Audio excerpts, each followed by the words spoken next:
Aujourd'hui, nous allons parler de la famille, particulièrement de vivre sa famille à l'image de la Sainte Famille. Jésus aussi avait une famille humaine. Jésus avait comme nous des ancêtres. Nous découvrons cela si nous ouvrons l'Évangile en Matthieu au chapitre 1, versets 2 à 17. Abraham engendra Isaac, Isaac engendra Jacob, Jacob engendra Judas et ses frères, et ainsi de suite, jusqu'à Jacob engendra Joseph, l'époux de Marie, de laquelle naquit Jésus, que l'on appelle Christ. Le total des générations est donc d'Abraham à David 14 générations, et de la déportation de Babylone au Christ 14 générations. Son histoire s'inscrit dans l'histoire humaine, avec tout l'héritage social, politique et religieux que cela implique. Oublier cela serait nier que Jésus soit pleinement homme, et dire qu'il n'est fait que de la figuration sur la terre. Jésus a pris vraiment condition humaine au sens plein du mot. Et en ce sens, nous pouvons croire au chemin qu'il nous montre et nous ouvre, le chemin de la sainteté au milieu de notre humanité. Nous aussi, nous faisons partie d'une histoire, d'une civilisation, que nous ne devons pas oublier. De la pleine reconnaissance de notre identité dépend souvent nos choix et nos orientations de vie. Pour un chrétien, nous savons que le respect des parents est un devoir, mais il serait faux de croire que ce respect ne concerne que nos parents vivants. Il concerne aussi nos ancêtres, sans qui nous ne serions pas là aujourd'hui. Nous avons donc à être reconnaissants à Dieu de leur vie. Et nous avons aussi à vivre notre foi en Jésus dans l'amour d'eux. Quelles que soient nos origines, nous ne devons pas en avoir honte, mais bien au contraire, nous avons à vivre pleinement notre identité chrétienne dans le respect de la vie reçue d'eux. Les parents de Jésus, Marie et Joseph.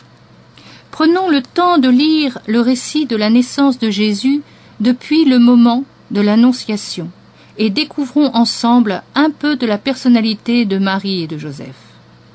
Dans un premier temps, nous voyons Marie vivre selon les rites de son temps. Elle était fiancée. Nous savons, de par la tradition de l'Église, qu'elle n'avait pas choisi son fiancé, comme nous pouvons le faire de nos jours. Il lui était imposé. Marie a dit oui et a accepté ce fait comme la volonté de Dieu. Et de ce fait même, elle a accepté non seulement de vivre avec Joseph, mais surtout de l'aimer chaque jour qui lui serait donné de vivre avec lui. Aujourd'hui, dans la plupart de nos sociétés, nous avons le choix du fiancé ou de la fiancée. Nous avons la liberté de choisir le ou la partenaire de toute notre vie. Mais savons-nous bien vivre ce choix? Savons-nous aussi recevoir l'autre comme un don de Dieu? Savons-nous aussi, comme Marie, nous offrir à l'autre comme don de Dieu? Savons-nous, comme Marie, accepter l'engagement réel, profond, de vivre dans l'amour avec cette personne tout le temps que nous serons vivants? Bien souvent, nous ne regardons qu'à la valeur de nos sentiments humains du moment, quand ce n'est pas seulement à nos pulsions physiques. Si nous croyons vraiment en Jésus, si nous avons vraiment pris la décision de vivre notre vie en fonction de sa parole et de son amour, alors nous devons dépasser ce niveau des sentiments humains, qui somme toute sont très variables et très fragiles, pour ancrer notre relation nouvelle en Dieu.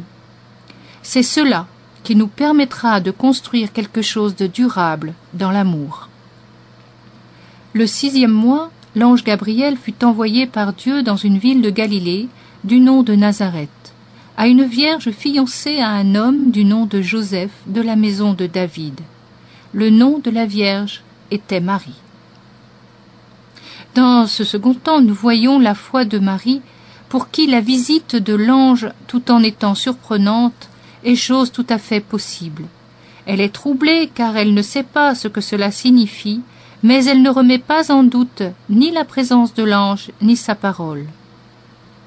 Il entra et lui dit « Réjouis-toi, comblée de grâce, le Seigneur est avec toi. » À cette parole, elle fut toute troublée, et elle se demandait ce que signifiait cette salutation. Puis l'ange lui annonce la merveille de la naissance de Jésus. Elle croit. même si elle ne comprend pas comment cela va pouvoir se faire, puisqu'elle n'a jamais eu de relation humaine, comment imaginer en effet ce grand miracle de l'Esprit de Dieu venant en elle pour féconder le Christ? Marie est toute simple, toute humble aussi. Elle sait depuis longtemps que son peuple attend la venue du Messie, que celui-ci naîtra d'une vierge. Mais jusque-là, elle n'a jamais cru que cette vierge, ce pourrait être elle. La question qui se pose à nous ici est la suivante. Est-ce que nous sommes prêts à nous laisser bousculer par Dieu au sein même de notre vie de couple naissante, ou encore même au sein de notre vie de famille? Car Dieu est celui qui intervient quand il veut, comme il veut. Sommes-nous prêts, comme Marie, à dire oui à Dieu, quoi qu'il puisse nous demander? Ou allons-nous faire la sourde oreille pour vivre notre vie comme nous l'entendons, sans nous soucier de lui, nous cachant bien souvent derrière l'excuse du raisonnable humain? Et l'ange lui dit, « Sois sans crainte, Marie, car tu as trouvé grâce auprès de Dieu. Voici que tu concevras dans ton sein et enfanteras un fils, et tu l'appelleras du nom de Jésus. Il sera grand et sera appelé Fils du Très-Haut. Le Seigneur Dieu lui donnera le trône de David, son père. Il régnera sur la maison de Jacob pour les siècles, et son règne n'aura pas de fin. » Et Marie, dans son humilité de répondre à cela, « Je suis la servante du Seigneur, qu'il me soit fait selon sa volonté. » Elle s'offre à Dieu dans la totalité de sa vie, de son corps. Elle lui fait totalement confiance pour la suite. Elle sait que Dieu est l'unique et le Tout-Puissant. Aucune trace d'orgueil en elle. Elle va avoir un fils et elle sait que ce fils, tout en étant le sien, sera d'abord le Fils de Dieu, qu'il ne lui appartiendra pas, mais qu'il appartiendra à Dieu. Elle en aura la charge, la responsabilité, comme pour un trésor inestimable. Marie a dit oui. Elle a accepté la venue de l'enfant comme une grâce extraordinaire, un cadeau de Dieu non seulement pour elle-même, mais aussi pour toute l'humanité. Et elle s'engage dans cette voie d'éducation et d'amour de son enfant pour le bien des hommes. Savons-nous, nous aussi, recevoir toute annonce de naissance comme une grâce de Dieu, comme un cadeau pour nous-mêmes et pour l'humanité? Savons-nous recevoir cet enfant non comme notre propriété exclusive, mais comme une gérance qui nous est confiée par Dieu? Sommes-nous dès lors prêts à élever cet enfant non seulement dans les bonnes valeurs humaines, mais encore et surtout dans l'amour de Dieu? Sommes-nous aussi prêts à accepter que Dieu fasse de cet enfant ce qu'il veut? Ou allons-nous l'empêcher plus tard, quand il sera plus grand, de se réaliser dans sa propre vocation, pour qu'il suive ce que nous-mêmes nous désirons ou exigeons de lui? Allons-nous, par exemple, le forcer à devenir avocat ou autre, alors que Dieu l'appelle à devenir prêtre? Ou vice-versa? Posons-nous vraiment ces questions, elles sont importantes, car aucune vie ne nous appartient, toute vie, y compris la nôtre, appartient à Dieu. Si vraiment nous sommes chrétiens, disciples du Christ, alors nous devons vivre avec lui, en lui. Marie dit à l'ange, « Comment cela sera-t-il, puisque je ne connais pas d'homme ?»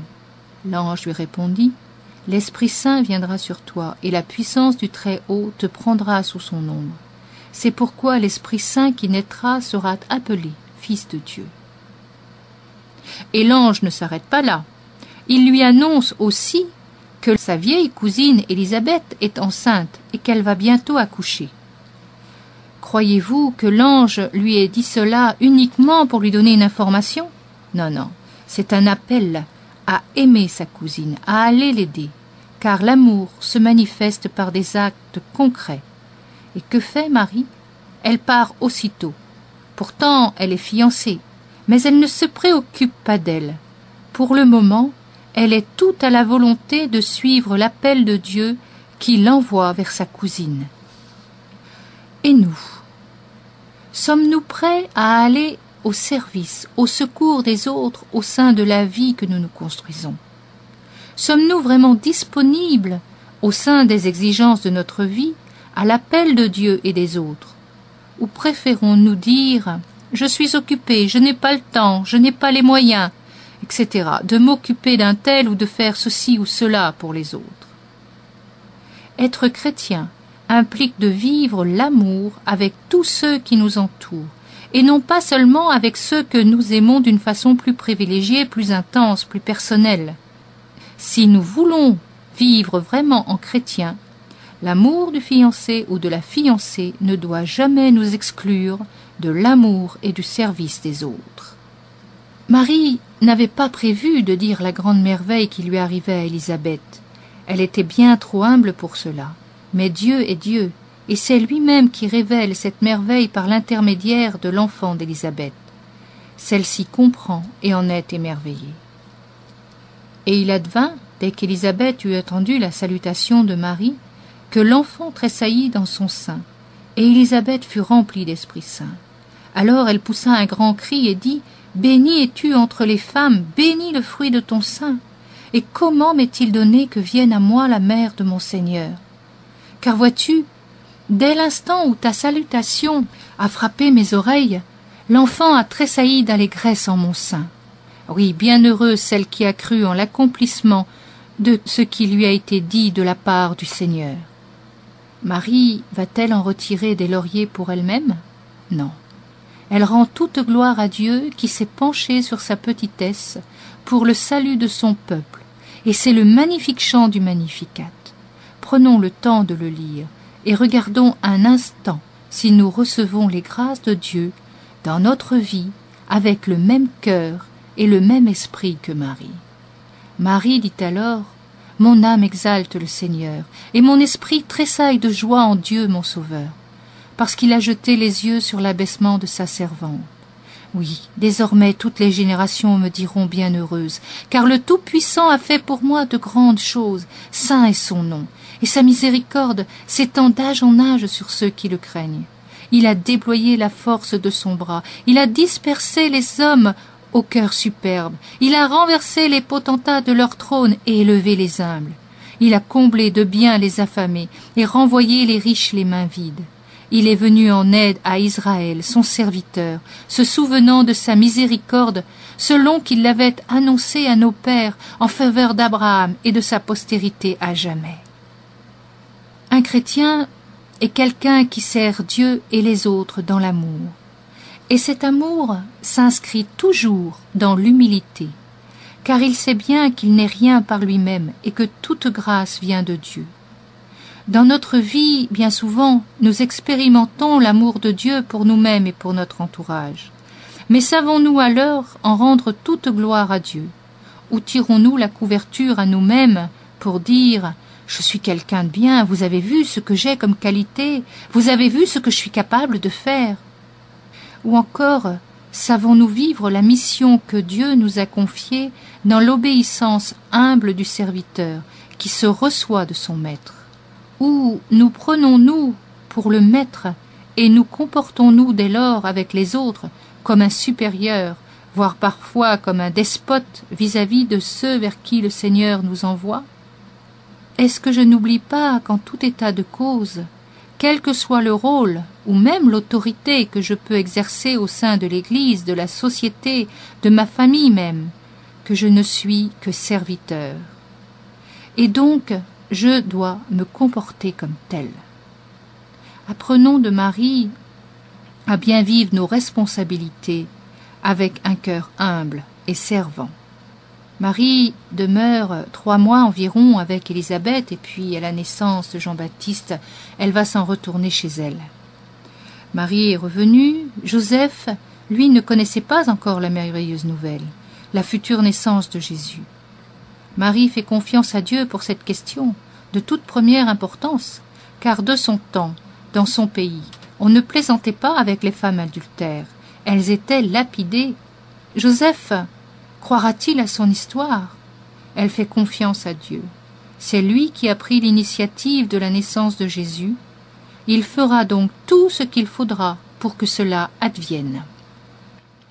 Nous voyons là la grande confiance, le grand abandon de Marie entre les mains de Dieu. Sommes-nous prêts, nous aussi, à vivre cet abandon de toute notre vie entre les mains de Dieu, quelle que soit notre situation humaine, sociale, professionnelle? Sommes-nous, par exemple, prêts à lui faire confiance pour son aide et son intervention dans la vie de couple que nous commençons et que nous lui confions à travers notre demande du sacrement de mariage? Croyons-nous vraiment que ce sacrement est une alliance réelle entre lui et nous, et que si nous nous engageons à vivre ce mariage avec lui, lui aussi s'engage à nous aider à vivre cet engagement au quotidien de notre vie, au sein des joies, des peines, des difficultés que nous rencontrerons obligatoirement. Marie vivait de cette foi-là. Alors, n'hésitons pas à la prendre pour modèle et à la prier pour grandir sur ce chemin de foi et d'amour de Dieu. Voyons la naissance de Jésus. Or, telle fut la genèse de Jésus-Christ. Marie, sa mère, était fiancée à Joseph. Or, avant qu'ils eussent mené vie commune, elle se trouva enceinte par le fait de l'Esprit Saint. Joseph, son mari, qui était un homme juste, et ne voulait pas la dénoncer publiquement, résolut de la répudier sans bruit. Alors qu'il avait formé ce dessein, voici que l'ange du Seigneur lui apparut en songe et lui dit « Joseph, fils de David, ne crains pas de prendre chez toi Marie, ta femme, car ce qui a été engendré en elle vient de l'Esprit Saint. Elle enfantera un fils, et tu l'appelleras du nom de Jésus, car c'est lui qui sauvera son peuple de ses péchés. » Or tout ceci advint pour que s'accomplisse cette orale prophétique du Seigneur. Voici que la Vierge concevra et enfantera un fils. On l'appellera du nom d'Emmanuel, ce qui se traduit Dieu avec nous. Une fois réveillé, Joseph fit comme l'ange du Seigneur lui avait prescrit. Il prit chez lui sa femme, et il ne la connut pas jusqu'au jour où elle enfanta un fils, et il l'appela du nom de Jésus. Joseph croit en la parole de Dieu qu'il a entendue, et dès lors accepte de braver les interdits et surtout l'opinion des autres qui ne pourront s'empêcher de remarquer les faits, à savoir que Marie était enceinte avant de se marier. Joseph va aussi au bout de son amour pour Marie et pour Dieu. Sommes-nous, nous aussi, prêts à aller au bout de notre amour dans notre couple, dans notre famille? Sommes-nous prêts à aller au bout de notre amour de Dieu?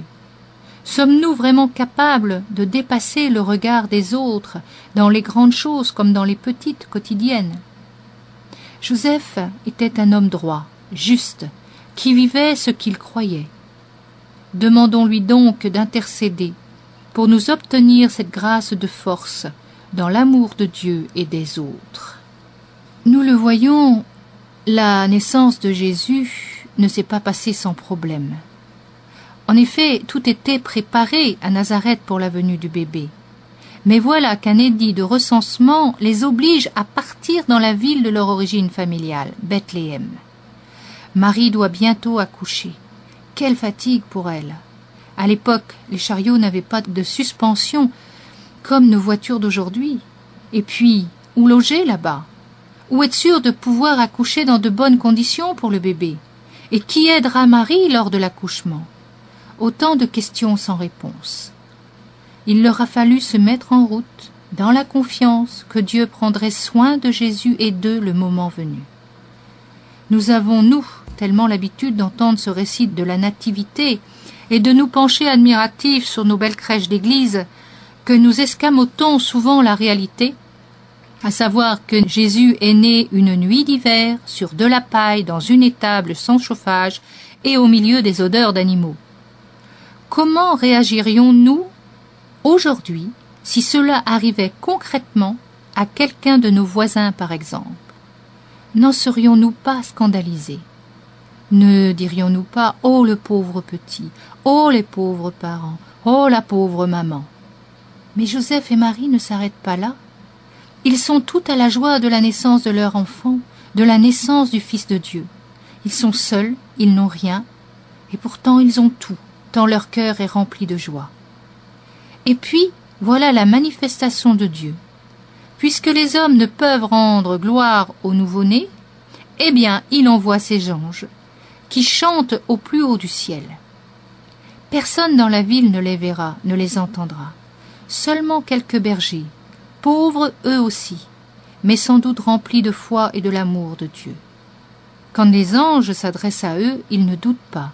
Ils sont simplement impressionnés, car ils ne sont rien aux yeux du monde. Ce sont des bergers, de ces bergers qui viennent rendre gloire à Dieu en adorant Jésus. Dieu est Dieu. Il peut tout et va toujours au bout de ce qu'il commence. Bien sûr, nous ne vivons pas de tels miracles concrètement dans nos propres vies, et il n'y a pas d'ange chantant visiblement dans le ciel à la naissance de nos enfants. Pourtant, nous sommes tous créés à l'image de Dieu. Nous sommes tous appelés à être ses enfants bien-aimés. Alors, savons-nous vraiment recevoir toute naissance comme un cadeau royal de Dieu? Savons-nous voir dans l'enfant qui va naître ou qui est là la présence de l'amour divin? Savons-nous l'accueillir comme nous accueillerions Dieu lui-même s'il venait visiblement à nous? Toute vie est un cadeau de Dieu, indépendamment des circonstances de la naissance. Apprenons donc à faire de cet acte de procréation un acte d'amour pour Dieu et apprenons à accueillir cet enfant comme le Fils bien-aimé de Dieu. Faisons comme les bergers, rendons gloire à Dieu pour cette naissance et acceptons de grand cœur, comme Marie et Joseph, de l'élever, non pour nous-mêmes, comme notre propriété, mais bien comme des gérants d'une merveille que Dieu nous confie. La circoncision de Jésus. Lorsque furent accomplis les 8 jours pour sa circoncision, il fut appelé du nom de Jésus, nom indiqué par l'ange lors de sa conception. Et lorsque furent accomplis les jours pour leur purification, selon la loi de Moïse, ils l'emmenèrent à Jérusalem pour le présenter au Seigneur, selon qu'il est écrit dans la loi du Seigneur, tout garçon premier-né sera consacré au Seigneur. Et pour offrir en sacrifice, suivant ce qui est dit dans la loi du Seigneur, un couple de tourterelles ou de 2 jeunes colombes. Et voici qu'il y avait à Jérusalem un homme du nom de Siméon. Cet homme était juste et pieux. Il attendait la consolation d'Israël et l'Esprit Saint reposait sur lui. Et il avait été divinement averti par l'Esprit Saint qu'il ne verrait pas la mort avant d'avoir vu le Christ du Seigneur. Il vint donc au temple poussé par l'Esprit. Et quand les parents apportèrent le petit enfant Jésus pour accomplir les prescriptions de la loi à son égard, il le reçut dans ses bras, bénit Dieu et dit « Maintenant, souverain maître, tu peux, selon ta parole, laisser ton serviteur s'en aller en paix, car mes yeux ont vu ton salut. » Marie et Joseph sont croyants et pratiquants. Observant la loi de leur temps, ils vont au temple pour consacrer officiellement Jésus à Dieu. Ils savent bien, eux, que Jésus est le Fils de Dieu et Dieu lui-même, mais ils savent aussi que toute chose doit se révéler en son temps et que pour l'heure, il faut faire ce qui est juste, c'est-à-dire observer les prescriptions du temple. Jésus sera donc circoncis comme tout garçon de son époque et de sa culture. Marie et Joseph ne disent rien de la nature divine de l'enfant.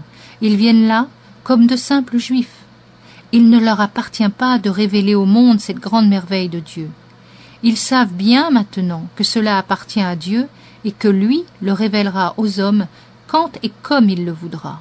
Et voilà que là aussi Dieu se manifeste à travers un vieillard, un vieux prophète du temple, et qui dit à tous ceux qui sont présents qui est cet enfant.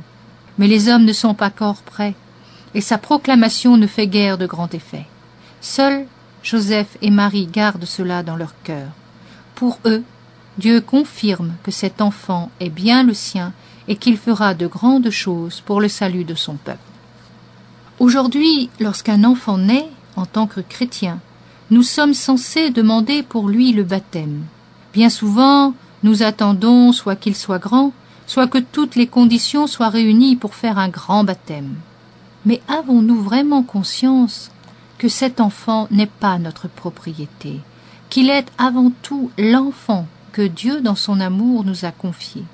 Si tel est le cas, l'important n'est-il pas de le faire baptiser au plus vite, c'est-à-dire, pour ce qui nous concerne, de le consacrer à Dieu, le remettant entre ses mains et nous engageant à l'élever comme étant d'abord le sien avant d'être le nôtre. Si vraiment nous désirons être à l'image de la Sainte Famille, c'est là une dimension parentale dans laquelle nous devons grandir. Baptiser un enfant, ce n'est pas seulement demander pour lui la protection de Dieu dans sa vie, c'est beaucoup plus, c'est le consacrer à Dieu. C'est donc accepter de le faire grandir dans l'amour de Dieu et plus tard, accepter de le laisser suivre la route que Dieu tracera pour lui. L'adolescence de Jésus.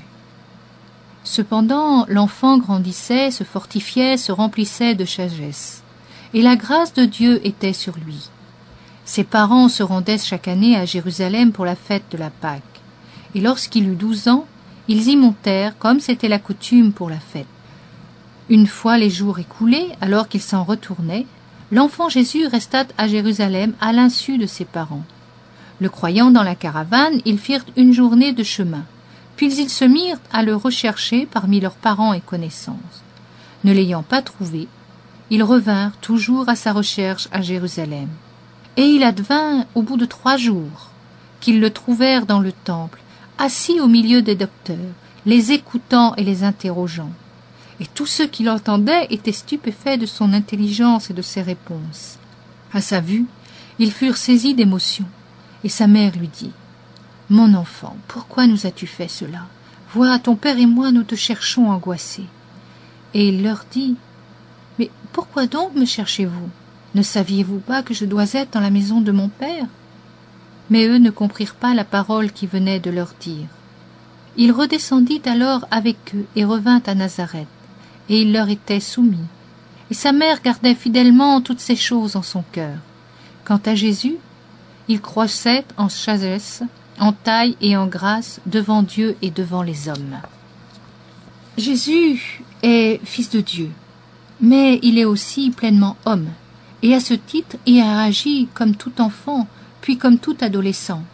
C'est un adolescent qui naturellement désire déjà être plus grand et réaliser ce pourquoi il se sent appelé. Et c'est dans ce contexte qu'il reste au temple, pour s'occuper des affaires de son père, comme il dira à Marie et à Joseph quand ceux-ci le retrouveront au temple au milieu des docteurs. Ne croyons pas que Jésus était en rébellion ou en désir d'indépendance, non, loin de là. Seulement il était habité par la soif de sa jeunesse, de répondre à l'appel de son cœur. Marie et Joseph ne s'y trompent pas dans leur interrogation. Il n'y a pas de colère, pas d'insulte non plus, ce n'est pas leur genre. Simplement le désir de comprendre le pourquoi de ce comportement.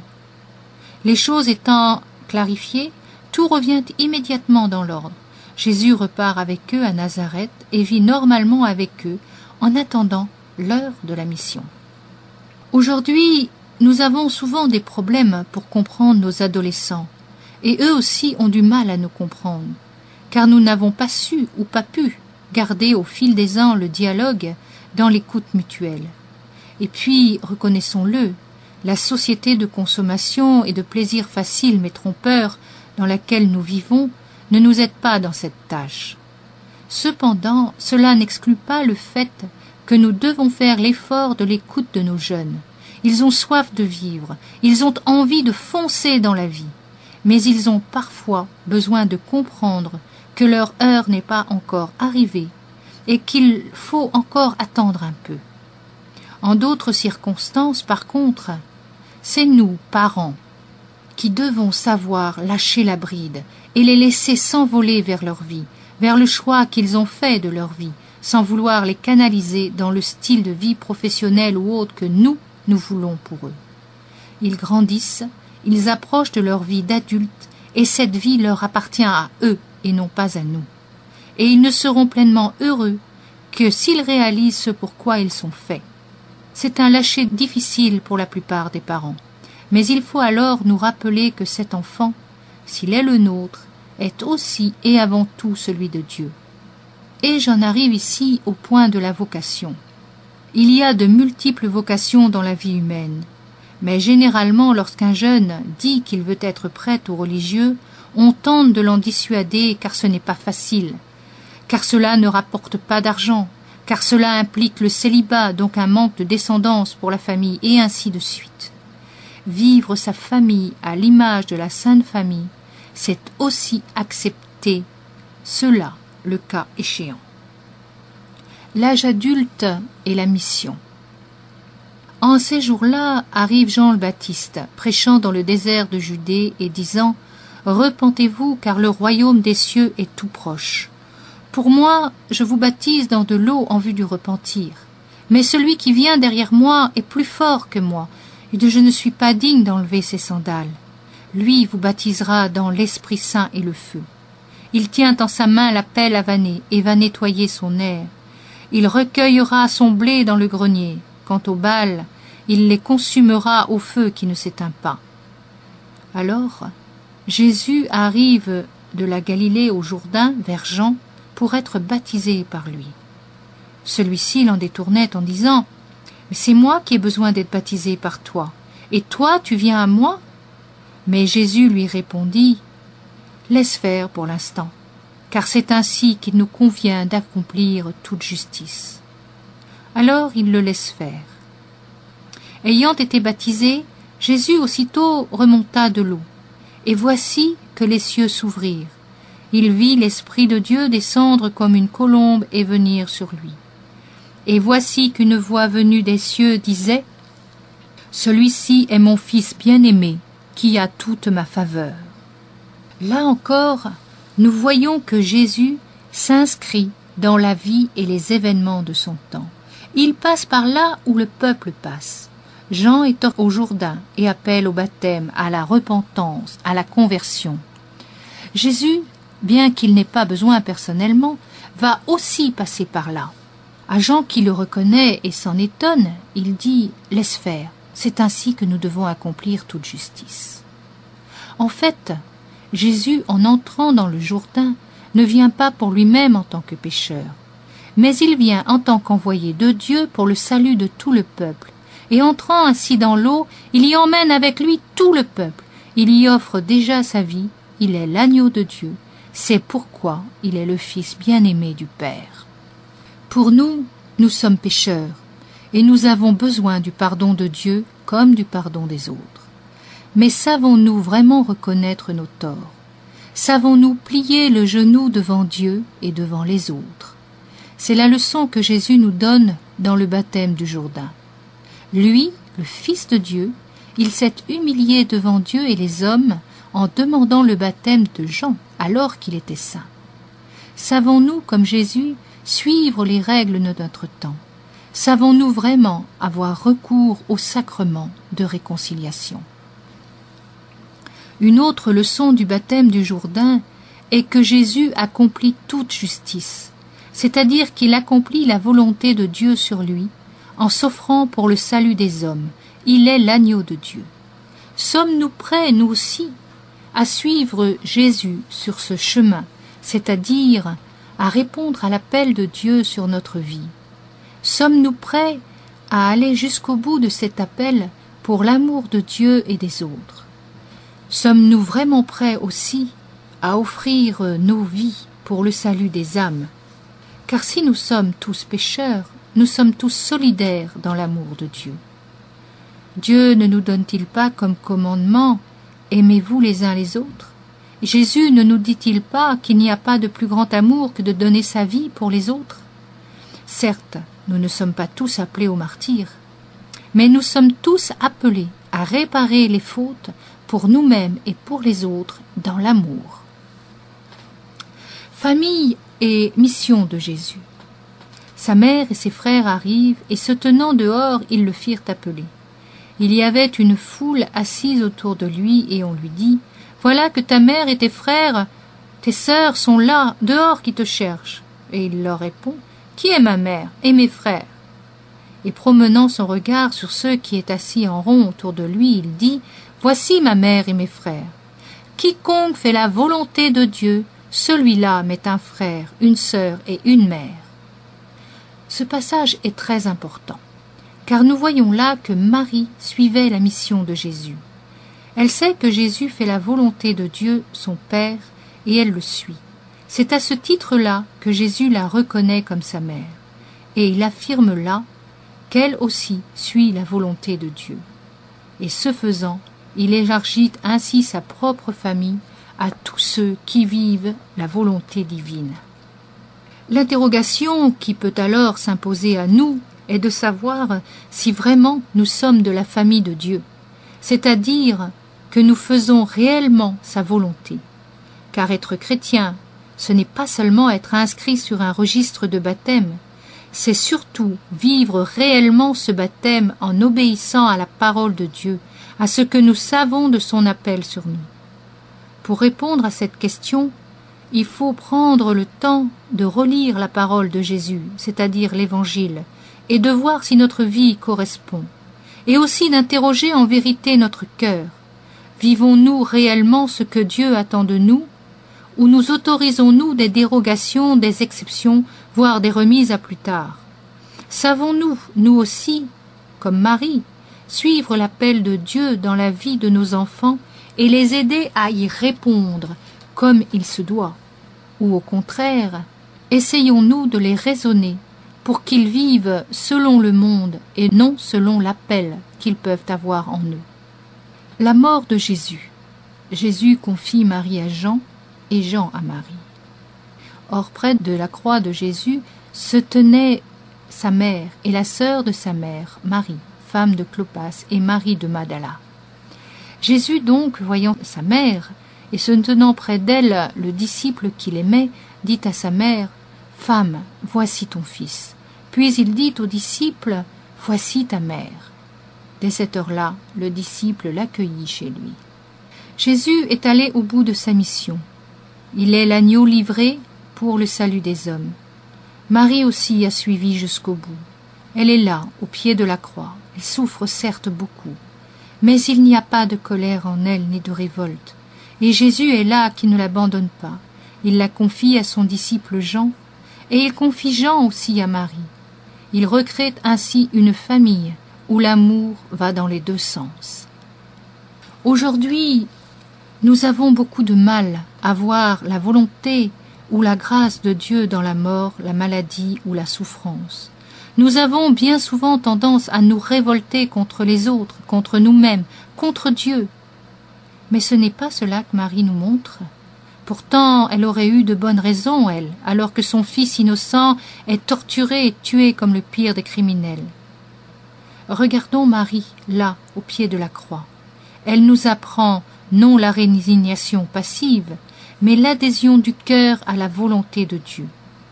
Acceptant dans la mort de son fils la nouvelle vie avec Jean, elle nous ouvre le chemin de l'acceptation de la renaissance dans l'amour, toujours offert et reçu, dans un continuel va-et-vient. Ce n'est pas une leçon facile à apprendre. Bien souvent, il nous faut à nous le temps de la révolte, de la colère, avant de pouvoir passer à celui de la renaissance et de l'amour. Demandons alors à Marie la grâce de cette vie nouvelle, non hors de la souffrance, mais au travers même de cette souffrance. En conclusion, nous pouvons dire que la famille de Jésus s'est inscrite dans une histoire humaine, avec Dieu, qu'elle a vécu selon la parole et la volonté de Dieu, que dans cette vie se sont inscrits l'amour, la foi, l'espérance, le courage, la persévérance, l'obéissance, le pardon et l'offrande de soi-même à Dieu pour sa gloire et le salut des âmes. Certes, la vie de Jésus a été spectaculaire par ses guérisons, ses miracles, mais c'était là sa vocation personnelle. Marie et Joseph ont vécu dans la plus grande simplicité, dans l'humilité, dans le secret même, puisqu'ils ont gardé le silence sur la divinité de leur enfant.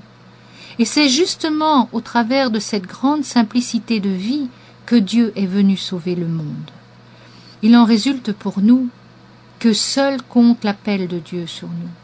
Qu'importe que nous soyons cuisiniers, coiffeurs, banquiers, balayeurs de rue ou ministres ou prêtres, l'important est que là où nous sommes, nous vivions comme Marie, Joseph et Jésus, selon la volonté de Dieu et surtout dans l'amour de Dieu et des autres.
se donner la main.